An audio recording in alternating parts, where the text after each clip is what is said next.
ఓం శ్రీ గురుభ్యో నమ. గురు బ్రహ్మ గురు విష్ణు గురుదేవో మహేశ్వర గురు సాక్షాత్ పరబ్రహ్మ తస్మై శ్రీ గురవే నమ. అఖండ మండలాకారం వ్యాప్తం ఏన చరాచరం తత్పదం దర్శనం యోగం తస్మై శ్రీ గురవే నమ. సద్గురు స్వామి పాదారవిందములు నమో నమ. సద్గురు స్వామి పాదారవిందములు నమో నమ. సద్గురు స్వామి పాదారవిందములు నమో నమ. ఆను తీనంత వరకు సత్యం బోధపడదు. అవునండి అవునండి ఆ సత్యం తొలగబడితే సత్యం తెలియబడుతుంది. అవునండి ఇప్పుడు ఆ అసత్యాన్ని అర్పించమన్నాడే కానీ అవును అవును అది సత్యాన్ని కాదు, అసత్యాన్ని అర్పిస్తే సత్యం ఆ అనుగ్రహాన్ని ఇచ్చేదానికి సిద్ధంగా ఉన్నాడు. అవునండి కాబట్టి మనము అసత్యాన్ని పట్టుకున్నంత వరకు ఎట్లా తెలియబడుతుంది? అవునండి బయట అసత్యాన్ని పట్టుకున్నప్పుడు అదే అదే కదా లోపల ఉండాలి. అవునండి కాబట్టి లోపల ఉండేవాడు తెలియపడాలంటే లోపల ఈ మూడు శుద్ధి అయిపోవాలా. బయట శుద్ధి అయితేనే లోపల శుద్ధి అవుతుంది. అవునండి ఇప్పుడు బయట శుద్ధి కావాలంటే ఇది విచారణ మార్గంగా సత్సంగ రూపంగా ప్రతి ఒక్కటి ఇది సత్యానికి సంబంధించిందా, అసత్యానికి సంబంధించింది, శాశ్వతానికి సంబంధించింది, అశాశ్వతానికి సంబంధించింది, ఇది నిజమా, ఇది అబద్ధమా, నిరంతరము వాటి గురించి విచారించి శోధిస్తా ఉంటేనే గ్రహిస్తేనే ఇది బోధపడుతుంది. అంటే ఇప్పుడు మనం చేయాల్సింది పూర్తిగా ఆయనతో బలపడాలంటే, ఆయనగా మనం మారిపోవాలంటే ఈ మధ్యలో ఉండేటువంటి ఇవన్నీ క్లియర్ చేసుకోవాలి. ఇప్పుడు ఇవి క్లియర్ చేయడానికి మనకు ఆయనే స్వయంగా మనకు తారకాన్ని బోధించారు. మనం చేసుకోలేం కాబట్టి. ఎందుకంటే మనకు ఉండేది జీవ జ్ఞానం, జీవ భావాలు, జీవ స్వరూపము.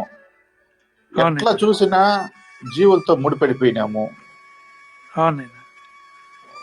మనం ఉండేది జీవులతోనే. ప్రతి ఒక్కటి చేస్తా ఉండేది అటువంటి మనస్తత్వాలు కలిగినటువంటి దీంతోనే పూర్తి ముడిపడిపోయింది. ఎట్టి పరిస్థితుల్లో మనకు తెలియబడడానికి ఏ ఒక్కటి అవకాశం లేదు.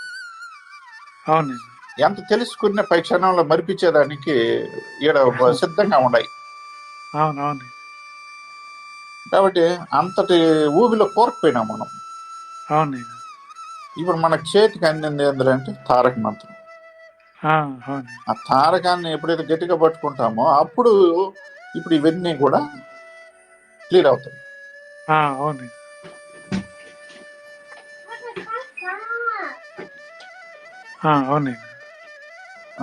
ఇక్కడ ప్రతి ఒక్కటి ఆయన అందిస్తున్నాడు కాబట్టి ఇప్పుడు అది గ్రహించినామంటే ఆ అనుబంధం అనేది బలపడుతుంది. ప్రతి ఒక్కటి ఇది ఎలా వచ్చిందనేది తెలిస్తే అప్పుడు బలపడుతుంది. ఇప్పుడు ఒక మనిషి గురించి విలువలు తెలిసే కొందికి ఆ మనిషికి మనం ఎంత దగ్గర అయిపోతాము. ఈ వస్తువు ఇది మనందరికి పనికి వస్తుంది అంటే ఆ వస్తువు పట్ల మనం దగ్గర అయిపోతాం.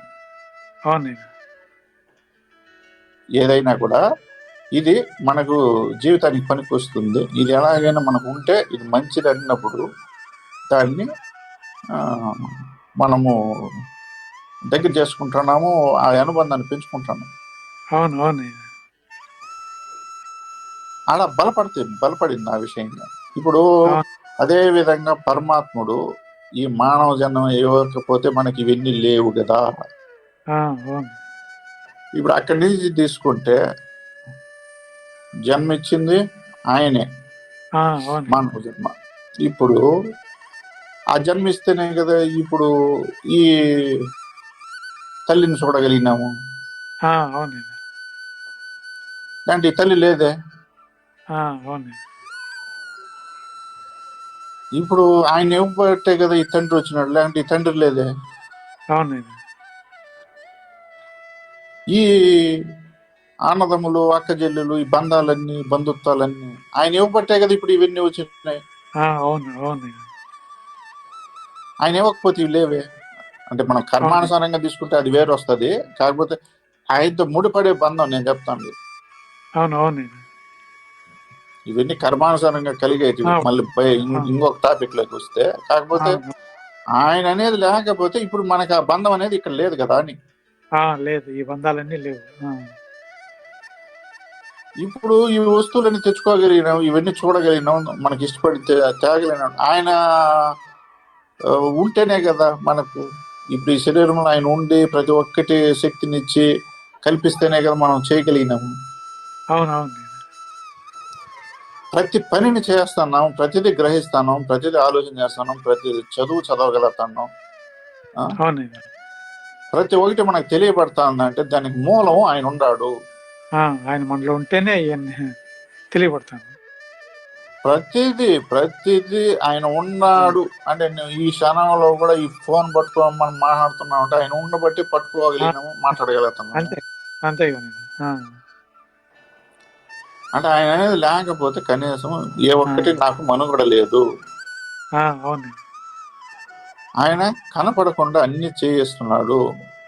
అంటే ఇప్పుడు బంధం అనేది బలపడుతుంది, ముడిపడతా ఉంది. అంటే ప్రతి దాన్ని ఆయనకి తీసుకొని పోయి ఎప్పుడైతే కనెక్షన్ ఇస్తా ఉన్నామో ఆయన అనేది లేకపోతే ఏ ఒక్కటి లేదు. అవునండి. ఇట్లా నిజం తెలిసే కొందికి మనము ఆయనకి దగ్గర అయిపోతాము. అప్పుడు మనము నిద్ర లేచినా ఆయన ముందు ఆయన స్మరణే వస్తా ఉంది, ఏ పని చేసినా ఆ స్మరణే వస్తా ఉంది.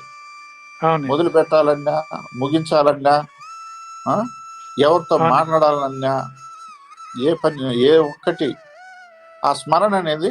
ఎందుకంటే నిరంతరము ఆయన గురించి తపన పడతాను, ఆయన గురించి ఆలోచన చేస్తాను.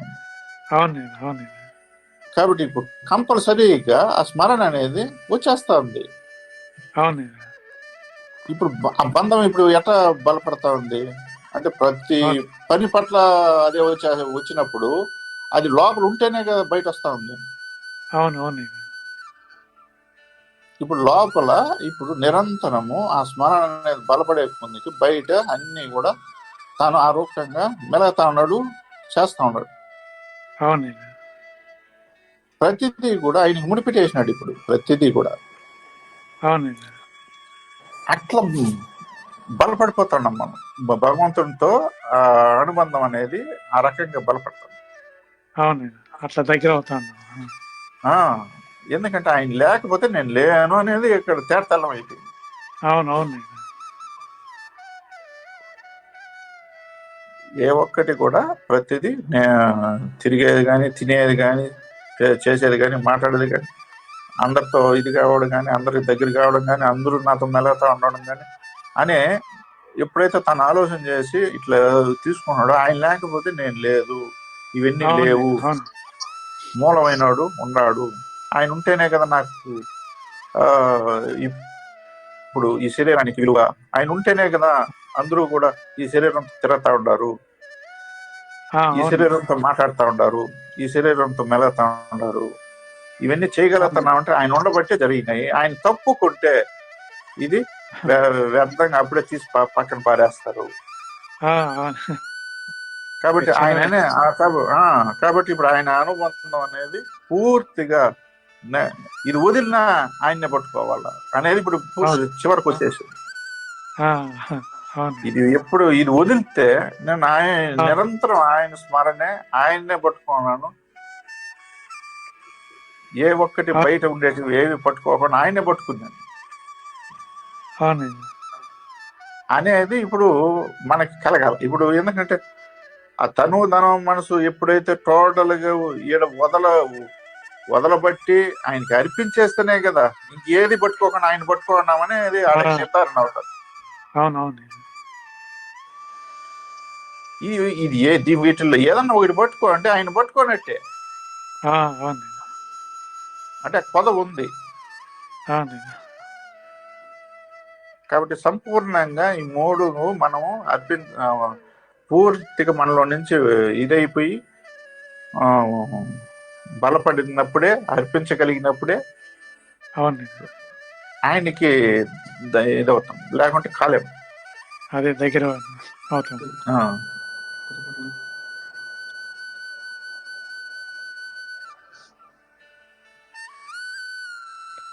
ఇట్లా ఆ బంధం అనేది ఇప్పుడు పూర్తిగా ఇదైన తర్వాత ఈ ఈ శరీరం, ఎందుకంటే ముందుగానే ఈ శరీరం ఆయనదనేది ఎప్పుడైతే వదలబడేసినామో ఆయన్నే పట్టుకున్నాం కాబట్టి ఆ, ఈ శరీరం వదిలిపోయినా ఆయన పట్టుకునేసినాం. మనకు సంబంధం లేదు. అవునండి. ఆయన్ని పట్టుకున్నాం కాబట్టి ఇది వదిలిపోయినా కూడా దీన్ని పట్టుకోలేదు మనం. అవును. దీనికి సంబంధించిన జన్మ మరణాలు పోలేదు, మళ్ళీ పోదు. గట్టిగా ఇప్పుడు ఆయన్నే పట్టుకునేసినాం. అవును. అందుకే ఇప్పుడు అదే తను తన మనసు ముందుగానే అర్పించగలిగితేనే దీని నుంచి బయటపడతాం, లేకుంటే ఇది చివరిలో లాగేస్తుంది జనన మరణాలు. అవునండి. అందుకే ఇప్పుడు వాటికే మూడిట్లోనే ముడిపెట్టే ఇప్పుడు జనన మరణాలకి రావాల్సి వస్తా ఉంది మనం. అవునండి. అది వదలలేక, అర్పించలేక మనము కొట్టిమెట్లాడుతూ ఉండేది. ఎందుకంటే ఇదంతా సత్యంగా కనపడతా ఉంది కాబట్టి తాను ఇంతవరకు దీంతో ముడిపెడిపోయినాడు, ఇది అసత్యం అంటే నమ్మలేకపోతున్నాను కాబట్టి. అవునవునండి. ఆయన అదే ఇప్పుడు ఆ జ్ఞానం ఎందుకు ఇచ్చిందంటే చివరికి నువ్వు ఈ మూడింటిని పట్టుకున్నావు, కానీ ఈ మొత్తాన్ని నువ్వు మనసుతో కూడా ఇంకొక దానికి తీసుకొని పోతున్నావే. కానీ నువ్వు ఉండగా నువ్వు అన్ని కూడా నువ్వు సంపాదించిన అన్ని కూడా బంధాలన్నీ మొత్తాన్ని వదలాల్సిందే. శరీరం ఇప్పుడు వదులుతావో ఇవన్నీ వదలాల్సిందే. అవును. వాటికుండా చేసిన కర్మలు మాత్రం నీకు తోడవుతాయి. అవును. కాబట్టి ఆ నిజ కర్మ ఏదో చేసి ఇప్పుడే ఊడగొట్టుకునే మొత్తం ఎత్తుకొని పోయే పని ఎందుకు మళ్ళీ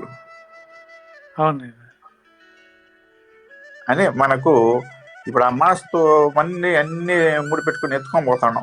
ఇప్పుడు అది కూడా ఇప్పుడు ఇక్కడే క్లియర్ చేసుకునేవి. తనువు ధనమును వదిలినట్టుగానే మనసును కూడా ఏడనే వదిలి ఏడనే క్లియర్ చేసేయి, అమనస్కంగా మార్చేయి, దాన్ని పూర్తిగా మనసు లేని దానిగా మార్చేయి. మారిస్తేనే నువ్వు క్లియర్ అవుతావు. అది ఇప్పుడు ఒక తారకంతోనే జరుగుతుంది. ఆ సత్స్వరూపమైనటువంటి ఆ సత్యరూపాన్ని నువ్వు దర్శించాలంటే దీనికి ఇప్పుడు మనందరికి ప్రధానమైనటువంటి కారణము ఇదంతా కూడా బోధపడడానికి మనకు ఇప్పుడు ఆ సద్గురుదేవులు. ఆ సద్గురుదేవులు ద్వారానే మనకు ఆ అష్టమస్త యోగంతోనే మనకు ఆ తారకాన్ని బోధించి మనము ఒక ఆత్మ జ్ఞానిగా మనం పుట్టినాం. ఇప్పుడు ఆ ఆత్మ జ్ఞానముతో మనము ఇవన్నీ కూడా ఎప్పుడైతే తెలియబడతాయో ఆ జీవభావం అన్ని తొలగిపోయి జీవ జ్ఞానం అంతా తొలగిపోయి ఆత్మ జ్ఞానమే నిలబడతాయి. అప్పుడే అసలైనటువంటి ఆత్మస్వరూపులుగా మారుతాం. ఇప్పుడు ప్రతి అణువులోనూ మనకు ఆ సద్గురుదేవులు మనకు అజ్ఞానాన్ని తొలగింపజేసి జ్ఞానాన్ని పెంపొందించినట్టుగా మనకు నిరంతరం ఆ సద్గురుదేవులను వదలలేము. ఇప్పుడు ఆ సద్గురుదేవులను వదలాలంటే ఎందుకు బాధపడుతుందంటే ఎందుకంటే తెలియని దాన్ని అంతా తెలియజేసినాడు కాబట్టి పూర్తిగా ఇంతటి శ్రేష్టమైనటువంటి దాన్ని సాక్షాత్తు ఆ పరమాత్ముడిని తెలుసుకునే అంత శక్తి సామర్థ్యాలను మనకు ఇవ్వగలిగినాడంటే ఈ సద్గురుదేవులు లేకపోతే అది జరగదు కదా. ఏ క్వశ్చన్ జరగదు కదా. కాబట్టి ఆ సద్గురుదేవుల్ని వదులుకోగలమా అనేది ఇప్పుడు ఇక్కడ ప్రధాన అంశం. ఎందుకంటే సాక్షాత్తు ఈ బ్రహ్మాండాన్ని పరిపాలించేటువంటి ఆయన్ని మనము రేపు చేరాలా, పొందాలా, పూర్తిగా ఆయనలో ఐక్యమైపోవాలంటే ఇదంతా కూడా అసత్యం అని వదలడానికి కారణం ఎవరు? ఆ సద్గురుదేవులే అనేది ఇక్కడ గట్టిగా పడేస్తాం. అవునండి. అవునండి. సద్గురుదేవులు లేకపోతే ఏ ఒక్కటి మనం తెలుసుకోండము. అవును. అవునండి. పూర్తిగా ఈ అసత్యంలోనే కూరకుపోయి ఉంటాము. మన కంటి ముందరనే ఎలా కూరకుపోయి ఉంటారు, మన కంటి అవునండి. ముందరనే ఎలా కూరుకుపోయి ఉంటారు. ఇప్పుడు ఆ! వారితోనే మనం కూడా ఒకరం అయిపోతాము, అవునండి. అయిపోయి ఉండే వాళ్ళము. కానీ మనకు ఇవన్నీ తెలియబడతా ఉన్నాయంటే కారణం ఆ సద్గురుదేవుడు. ఆ! అనే నమ్మకం మనకుండాలా. ఆ పట్టుదల, ఆ విశ్వాసం ఉండాలి. ఆ! ఆ, అందుకు ఇప్పుడు అక్కడ నువ్వు సంపూర్ణంగా, అది మనకి ఎందుకు చెప్తానంటే ఇప్పుడు ఆయన భగవంతుడు ఆ తనువు ధనము మనసు సంపూర్ణంగా నీ సద్గురుదేవులకు అర్పించు. ఆ! అవునండి. అంటే ఆడ ఎప్పుడైతే మనం అర్పించగలుగుతామో ఆ సత్స్వరూపమైనటువంటి ఆ సాకార రూపమైనటువంటి ఆ అవునండి. సద్గురుదేవుల యొక్క రూపం, ఆ రూపం అంటే అది మొట్టమొదట మనకు దర్శనమయ్యేది. దర్శనం అంటే అవును. ముందు సద్గురుదేవుల దర్శనం కావాలి. అవునండి. సాక్షాత్తు ఆ సద్గురుదేవులే మనకు దర్శన రూపకంగా ఎప్పుడైతే ఇవన్నీ అర్పించగలిగితేనే ఆ దర్శనం కలుగుతుంది. ఆ! అవునండి. అంటే రూపం ఉంటేనే దర్శించగలుగుతాం. అవును కదండీ. ఆ! రూపం అది. లేదు, దర్శించే పనే ఉంది. అవునండి. ఒక ఒక వస్తువుని చూడాలంటే ఆ వస్తువుని మనం వస్తువు ఉంటేనే చూడగలిగినాం. అంటే దానికి ఒక రూపం ఉంటేనే చూడగలిగినాం. అవునండి. కాబట్టి ఆ రూపం ఎలా కనపడుతుంది? అది ఆ రూపం పరమాత్ముడికి లేదు, నిరాకారుడు. అవునండి. ఆయన నిరాకారము, ఆకారం లేనివాడు, రూపం లేనివాడు. అవునండి. ఆయన్ని చెందాలంటే ఫస్ట్ నువ్వు ఈ రూపాన్ని దర్శించాలి. నువ్వు ఈ రూపాన్ని దర్శించాలంటే ఆ సద్గురుదేవులే నీకు ప్రప్రదమైనటువంటి ఆ ఈ దైవ స్వరూపంగా మనకు సంపూర్ణంగా మనకు ఈ ఈ యొక్క తెలియజేసింది. అందుకు అవునండి. మొట్టమొదట మనం దర్శనం జరిగేది ఏదంటే ఇవి ఎప్పుడైతే అర్పించగలుగుతామో ఆ సద్గురుదేవుల అవునండి. యొక్క సత్స్వరూపాన్ని మనము దర్శించగలము. ఆ అవునండి. దర్శనం కలిగిన తర్వాతనే మనము పరమాత్మలో ఐక్యం అవ్వడానికి దారి సుగమం అవుతుంది. అవునండి. అవునండి.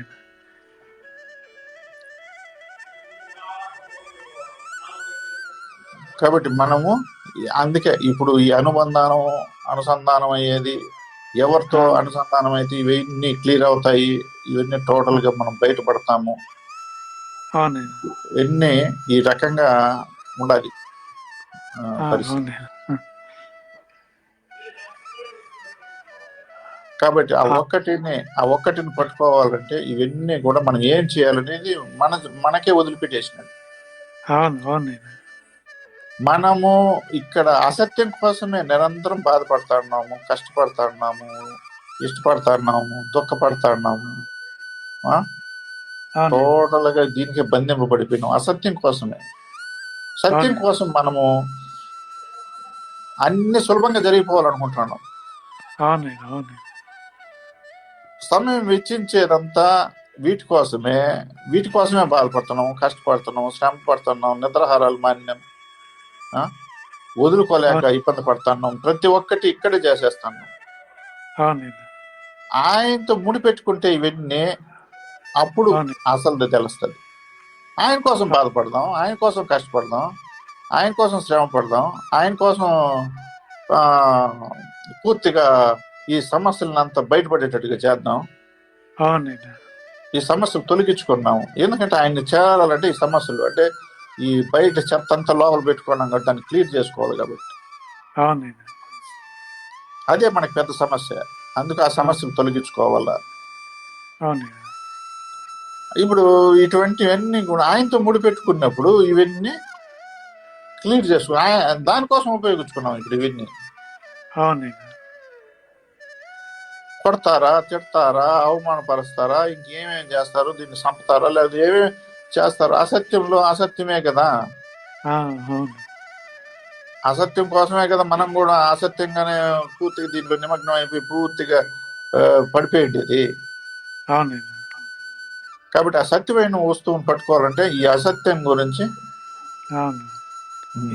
పూర్తిగా ఇప్పుడు బయటపడాలి. ఆ, ఆ, మనకు సద్గురు దేవులు దర్శనం అయితేనే తర్వాత వేరే ఆయన దర్శనం కోసమే మనం ఇప్పుడు ఇదంతా ఈ ప్రయత్నం అంతా ఈ కష్టం అంతా అంతే కదా. అదే ఇప్పుడు ఆడ దర్శనం అనేది ప్రతిసారి మనకు ఎందుకు వస్తుందంటే ఆడ ఆ సద్గురు దేవుల దర్శనం. ఇప్పుడు ఆ అర్జునుల వారికి శ్రీకృష్ణ పరమాత్మ ఒక గురు స్వరూపంగా దర్శనం ఇస్తేనే కదా ఆయనకి ఇది తెలియబడింది. అవునండి. ఆయన ఆ గురు స్వరూపం ఏమంటే మొత్తం బ్రహ్మాండం అంతా కూడా చూపించగలిగినాడు. అవునండి. ఇప్పుడు మనం ఇవన్నీ తెలుసుకోవాలంటే అదేదే ఇప్పుడు అక్కడ వస్తా ఉండేది పాయింట్.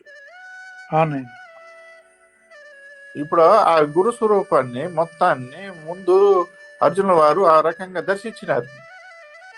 అవునండి. దర్శనం అంటే ఫస్ట్ అది దర్శనం అంటే వస్తువు ఆడ కనపడింది. ఆయన పరమాత్ముడు ఆ రూపంగా కనపడినాడు కాబట్టి ముందు అది దర్శనం. ముందు గురు రూపంగా దర్శనం అయినాడు. అది దర్శనం జరిగిన తర్వాతనే ఐక్యం అవడం. మళ్ళీ అదే దాన్నే మళ్ళీ శూన్యము బయలు మొత్తంగా అనేది ఆ తర్వాత. అవునండి. ఇప్పుడు ఆయన మొత్తానికి ఎలా ఆవహించుకున్నాడు కనపడకుండా సూక్ష్మంగా. అవును అవును కదా. ఎక్కడ రూపం లేదు కదా, ఆకారం లేదు కదా. అవును అవును. సకాల జగత్ అంతా మొత్తం నడవబడతానంటే ఆయన ఒక రూపంగా లేడు. అవునండి. అంతటిని ఆవహించుకున్నాడు. కాబట్టి అటువంటి వాళ్ళు మనం కలవాలంటే ఈ ముందు ఈ సాకార రూపంలో నుంచే సాకారంగా ఉన్నటువంటి ఈ నిజాన్ని తెలియజేసినటువంటి ఆ సద్గురుదేవుల దర్శనం జరగాలి. ఈ మొత్తానికి ఈ మనకు ఈ రోజు మనకి ఇదంతా తెలుస్తా ఉందంటే కారణం ఆయనే. అవునండి. ఆయన లేకపోతే ఇవేమి మనకు జీవ జ్ఞానంతోనే మనం పెంపొందించుకొని జీవ జ్ఞానంతోనే అభివృద్ధి అయ్యి జీవ జ్ఞానంతోనే ఆత్మ జ్ఞానం తెలుసుకొని ఆ జీవ జ్ఞానంతోనే ఈ సకల శాస్త్రాలన్నీ చదివి ఆ జీవ జ్ఞానంతోనే గ్రంథాలన్నీ చదివి అదే మనం పూర్తిగా అభివృద్ధి అయిపోయినాము, మనకు అన్ని తెలిసిపోయినాయి అని మనము చాలా ఊహల్లో తేలాడుతాము. అవునండి, భ్రమంలో ఉంటాం అంతే. కానీ మనకు ఆ సద్గురుదేవులు లేకపోయింది ఏ మాత్రం మనకి ఏది బోధపడేది కాదు. అవునండి. ఆయన అనుగ్రహం కావాలి. ఆయన అనుగ్రహం అనేది ఏంది? ఆ దర్శన భాగ్యమే. అవును అవునండి. మనము అన్ని తెలుసుకునేసినామన్నట్టు ఒక దీనిలో వెళ్ళిపో. ఏది తెలుసుకున్నా జీవ జ్ఞానంతో తెలుసుకున్నాం, ఆత్మ జ్ఞానంగా మారలేదు. అవునండి. ఆ ఆత్మ జ్ఞానాన్ని కూడా జీవ జ్ఞానంతో చదివేసి తెలుసుకునేసి నాకంతా తెలిసిపోయింది అనుకుంటున్నాం. అవును అవును. కాబట్టి ఆడ జీవం పనిచేస్తా ఉంది, ఆత్మగా మారలా. అవునండి. అది చలనం లేని వస్తువు. అవునండి. ఆ చలనం లేని వస్తువే మనకి ఈనాడు భగవంతుడు ఏ రకంగా ఉంటాడంటే ప్రతి గుళ్ళను చూపించినాడు. భగవంతుడు అనేవాడు అచలంగా చలనం లేని రూపంగా ఈ మాదిరి ఉంటాడు. అవునండి. అచలంగా ఈ విధంగా ఉంటాడు, స్థిరంగా ఉంటాడు. అంత ఆవహించుకొని ఈ విగ్రహ రూపంగా ఉన్నట్టే చరాచరం అంతా కూడా ఆవహించుకొని ఆయన నిశ్చలంగా సాక్షిభూతుడిగా ఉన్నాడు. అవునండి. అనేదే మనకు దేవాలయాలు మనకు ఉదాహరణ చూపించినారు. ఆ తర్వాత మనకు గురుదేవులు దాని యొక్క వివరం మనకు తెలియజేస్తే గాని ఈ రూపం ఎలా వచ్చింది, ఈ విగ్రహం ఎలా వచ్చింది, ఈ జగత్ ఎలా వచ్చింది, ఈ జన్మలు ఎలా వస్తా ఉన్నాయి, ఇదంతా కూడా మనకు తెలియాలంటే కారణం ఆయనే. ఇలాంటి వస్తువు గురించి మనం ఏం విచారించలేము, ఆ వస్తువుని గట్టిగా పట్టుకోండి. అవునండి అవును.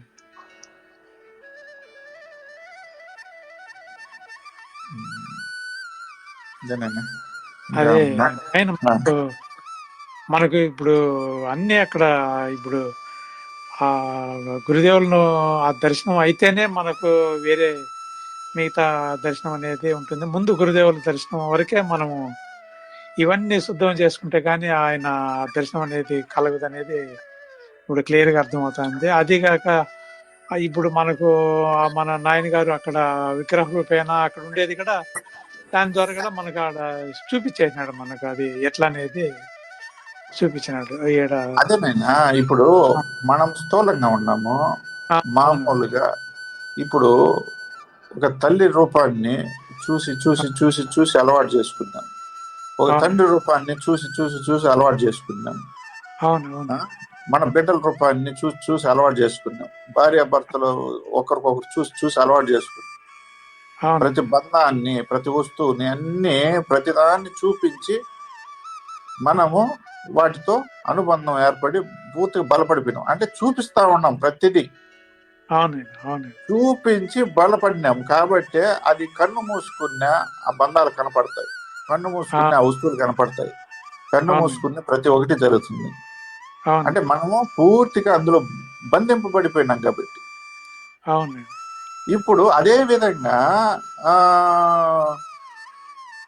ఇప్పుడు సద్గురు దేవుళ్ళను కూడా మనం ఇప్పుడు స్థూలంగా ఆ విధంగా చూడకపోతే సూక్ష్మంగా ఉండేవాడు ఎట్లా దర్శనం అవుతాడు అనేది ఈ పాయింట్. ఇప్పుడు ఈ కంటికి అన్ని చూపిస్తా బలపరుచుకున్నాం, అదే స్థూలంగా ఆ సాకార రూపమైనటువంటి ఆ సద్గురుదేవుల రూపాన్ని దీన్ని మాటి మాటికి చూపించకపోతే ఈ కంటికి తీసుకొని పోయి ఈ తనువుతనం మనసును అర్పించి ఆ రూపాన్ని చూడకపోతే లోపల అవన్నీ క్లియర్ అయ్యేది ఎట్లా, లోపల ఉండేటువంటి ఆ సత్స్వరూపాన్ని మనం దర్శించేది ఎట్లా? ఇప్పుడు బయట చూపించలేదు, లోపల ఎట్లా చూపబడుతుంది? బయట మనం చూపించిందే కదా లోపల చూపిస్తా ఉంది, క్లియర్ గా తెలుస్తా ఉంది కదా. ఇప్పుడు బయట చూసిన ఎప్పుడు నిరంతరం మన బంధాలతో ముడిపడిపోయిన వల్ల ఇప్పుడు ఆ రూపాన్ని చూడాలనే కదా మనం ఎక్కడికి వచ్చినా తిరిగి ఇంటికి వెళ్ళిపోతాము. ఆ రూపాన్ని చూడాలి, చూస్తేనే కదా మనకి తృప్తి, ఆనందము, ప్రశాంతత ఉంటాము. ఎక్కడికి తిరుక్కునే చివరికి చేరేది ఇంటికే చేస్తుంది.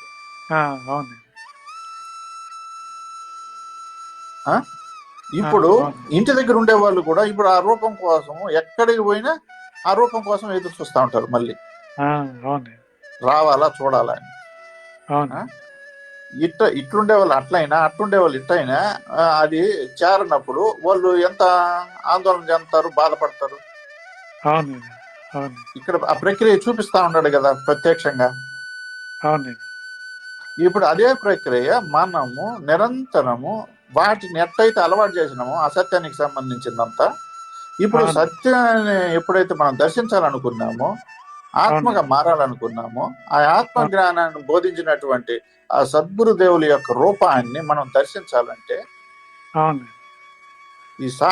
ఇప్పుడు స్థూలంగా మనం ఆ పనులు చేయకపోతే ఎలా జరుగుతుంది? చూసిందే ఎందుకు చూడాలని మనకు ఆలోచన వస్తుంది. మొన్నే కదా మనం పోయింది పూర్ణానికి, మొన్నే కదా మనము ఆరాధనకి పోయింది, మొన్నే కదా ఆ కార్యానికి పోయింది, మొన్నే కదా సత్సంగానికి పోయింది, మొన్నే కదా ఒక గ్రామంలో పూజ జరిగితే అక్కడికి పోయినాము, మండలాభిషేకం జరిగితే అక్కడికి పోయినాము, మొన్నే కదా కలిసేసి వచ్చినాము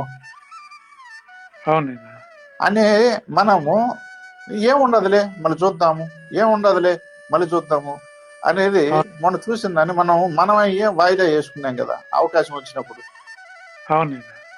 ఇప్పుడు అలా అనుకున్నప్పుడు మనము ఈ అసత్య రూపాన్ని చూడడానికి ఎంత తాపత్రపడుతున్నాము, మాటి మాటికి చూస్తూనే ఉన్నామే. చూడాలని తాపత్రపడుతూనే ఉన్నాము, ఎక్కడికి పోయినా తిరిగి తిరిగి పోయి ఆ రూపాన్ని చూడాలని పోతున్నామే. అక్కడ విసుగు చెందలేదే?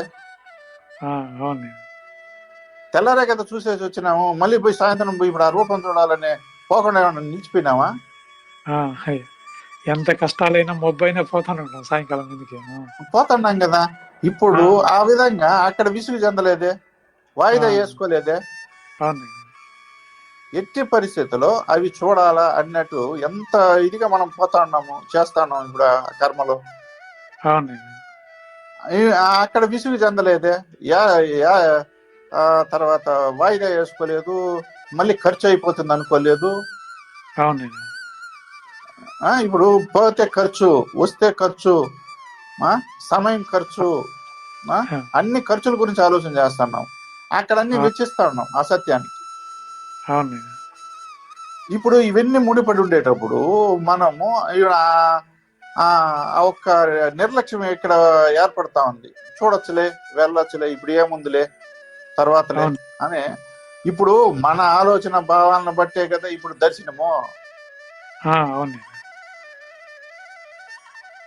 ఏముందిలే అని అని ఎప్పుడు అనుకుంటా ఉన్నామో, మొన్నే కదా పోయి వచ్చినామని అనుకుంటా ఉన్నామో, ఇప్పుడు మనంతటి మనమే ఆ దర్శనాన్ని మనమే కదా వాయిదా వేసుకునింది. అంతే, మనమే వాయిదా వేసుకుంటాం.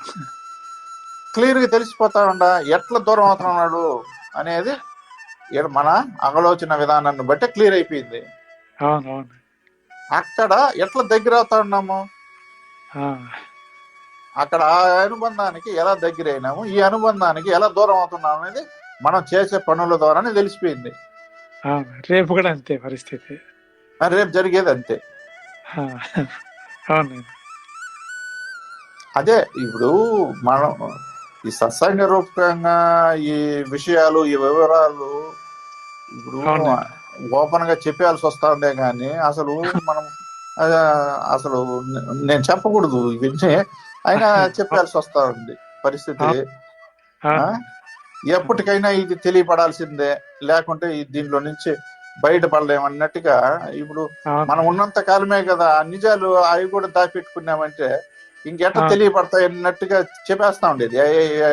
ఎవరు ఏమన్నా కూడా అనుకుని లేదు. అవునండి. అవునండి. అవునండి. పట్టుకునేవాడు పట్టుకుంటాడు, వదిలేసేవాడు వదిలేస్తాడని ఒక దీంతో ఇప్పుడు. ఎందుకంటే సత్యాన్ని పట్టుకోవాలనుకున్నప్పుడు ఎట్టైనా పట్టుకుంటాడు. మనకు అసత్యాన్ని పట్టుకోండి దీన్ని ఎట్టైనా పట్టుకోలేడు. కాబట్టి మనం ఓపెన్ గా సత్యం గురించి చెప్పేయచ్చు. ఎందుకంటే ఎవడు ఏది పట్టుకోవాలంటే అది పట్టుకుంటాడు. కాబట్టి వాళ్ళు అసత్యాన్ని పట్టుకునేవాడు దీన్ని ఎట్టి పరిస్థితులు పట్టుకోడు, దీన్ని విమర్శిస్తాడు, దూరం చేసుకుంటాడు. దీన్ని పట్టుకోవాలనుకున్నాడు గట్టిగానే పట్టుకుంటాడు, నిజమే కదా, సత్యమే కదా అని నమ్మకం, విశ్వాసం ఏర్పడి ఆ అనుబంధాన్ని పెంచుకుంటాడు.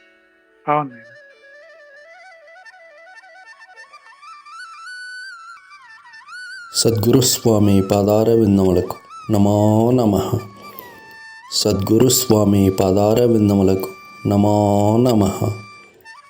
సద్గురు స్వామి పాదార విందములకు నమో నమః.